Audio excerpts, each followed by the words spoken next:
proud Preston, Preston Guild, the county town of Lancashire. That's our postcard today. We're in Preston.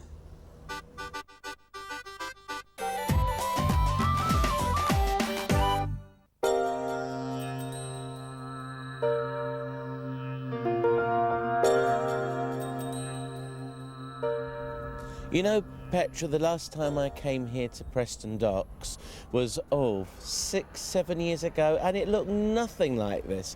The transformation is dramatic. What have you been doing here? Well, as you can see, it's been totally redeveloped. The dock is over 100 years old, and it was a working dock till the 1960s.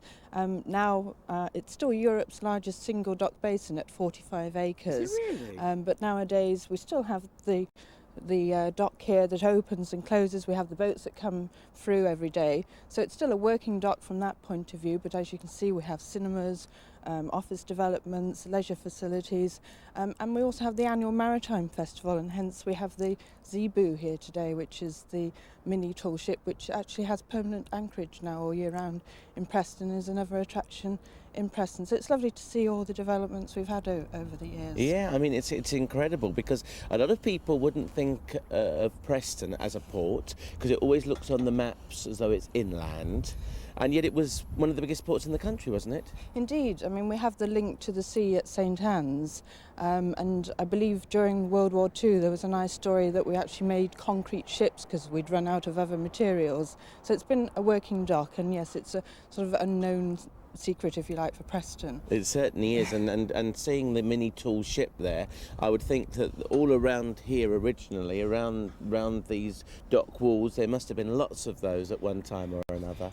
Yes, indeed. I mean, the big ships could come in, hence the concrete ships. It's certainly deep enough, and they can still come in today. There's no problem with the tall ships coming in.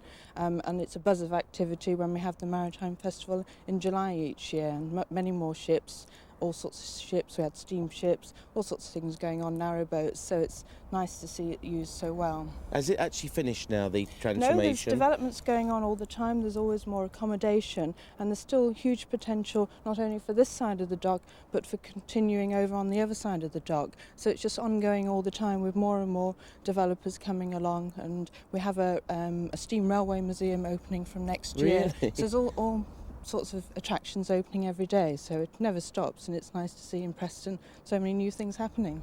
Now over there I can see the spire. Is that St Walburga's? It's St Walburg's, as we call it, Oh, is in it? Preston. St Walburg's. But, I'll let you off. It is, yes, it's the third highest spire in the country. It's 309 feet tall, and for those of you who are brave enough, you can actually go up the spiral staircase to the top and have a very good view of Preston, the sea, and Blackpool Tower. So it's another attraction for Preston for those who are foolhardy enough to go up there. Well, the thing is, I always, speak to some of my Preston family, and being proud Prestonians, they say it's the tallest spire in the country, Yes. but it is the third. It is the third highest. I mean, it depends who you talk to. I don't know how many other spires you can actually get to the top to, so it's just an added attraction for Preston. It is a Grade 2 listed building. It was actually built by Hanson, who also built the taxis, so another little bit of Hanson famous... cabs? Indeed, yes. Yeah, oh well. Don't suppose he's buried there too, is he? I don't believe so, no. I've seen the spire of this church from the M6 so many times. I've come to Preston for goodness knows how many years. I've never been into this church, and when I walk through those doors there, I don't mind telling you, Father Peter, I gasped. Well, that usually is the impression, Russell, it gives with everybody when they come in here. They don't know what the treasure is behind these doors. Everybody knows the spire, and they think that's its greatest mark, but look around. Oh, I mean, the windows, the rose Absolutely window, fantastic. the windows by the high altar. That's right.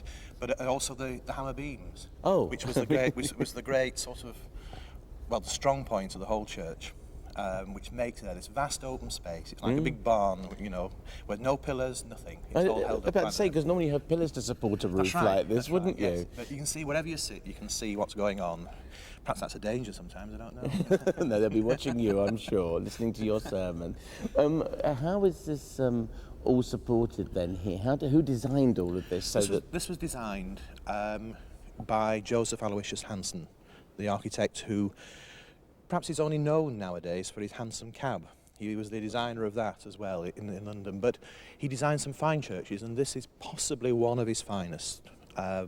that he's done. It was opened in 1854. Yes. He started work in 1850 on it.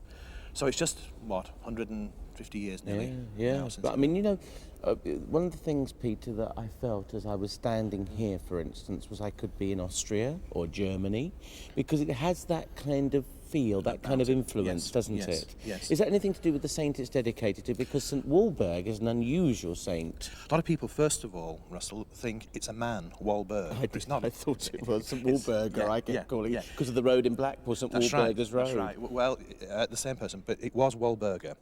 And she was the daughter of an Anglo-Saxon king, the King of Wessex, and the cousin of St Boniface, who in point of fact became the Apostle of Germany. In his work there, he sent for Walburga and some others to help him. And so she went and she spent most of her time in Germany. She's remembered there and for her work with Boniface in Germany. She died there and is buried in Eichstätt.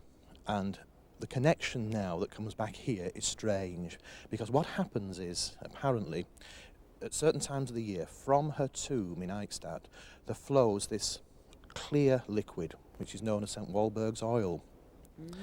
And when they decided to build this church here, when they wanted another church, they first were going to dedicate it to St Joseph. But down at St Wilfrid's, one of the housemaids there, looking after the clergy down there, had some illness, I think on a knee or something like that, or a leg, was badly paralysed. And somebody brought her some of this oil of St Walburg's back, which she applied and was cured. And so they decided to change the name of the saint of the church to Walburg. There's her statue over there, the Apostle of Germany. And presumably such a glorious Catholic church reflects the fact that the county of Lancashire was such a very strong Catholic stronghold in the country. Yes. But this church itself, Russell, was decided when it was built, it was paid for, and it cost in those days £15,000 to build. It was paid for what they called the pennies of the poor, because the people here from the mill towns, it also was sited in a very special place. This area around us is known as Maudland, and it's on this site that in the 12th century there was a leper hospital dedicated to St Mary Magdalene, hence the corruption of the word Magdalene to Maudland, Maudland College in Oxford. Yes. And the seal of the leper colony is down in Maudland College. We have a copy of it.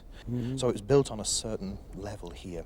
Let's clear something up, Peter, because I've got family in Preston who always say to me it's the highest spire in the country on any church. Right, yeah. And yet Norwich and Salisbury have Yes. higher spires. That's right, yeah. Who's right? I suppose that everybody's right. Yeah, you're right. Norwich, Salisbury Cathedral is the highest spire in the country, yes. Cathedral spire. Norwich is a cathedral too. But perhaps a non-cathedral church means that your family's right. This must be the highest on a non-cathedral, on a parish church. On a parish church? Yes, Okay. there must be. Well, you're right then, Beryl. I'm sorry about that, dear. I didn't argue with them, because she is not from worth Preston. it. Prestons are always right. You must always remember that. Where are you from originally? Fleetwood, actually. Just up the road. They had to draft you in.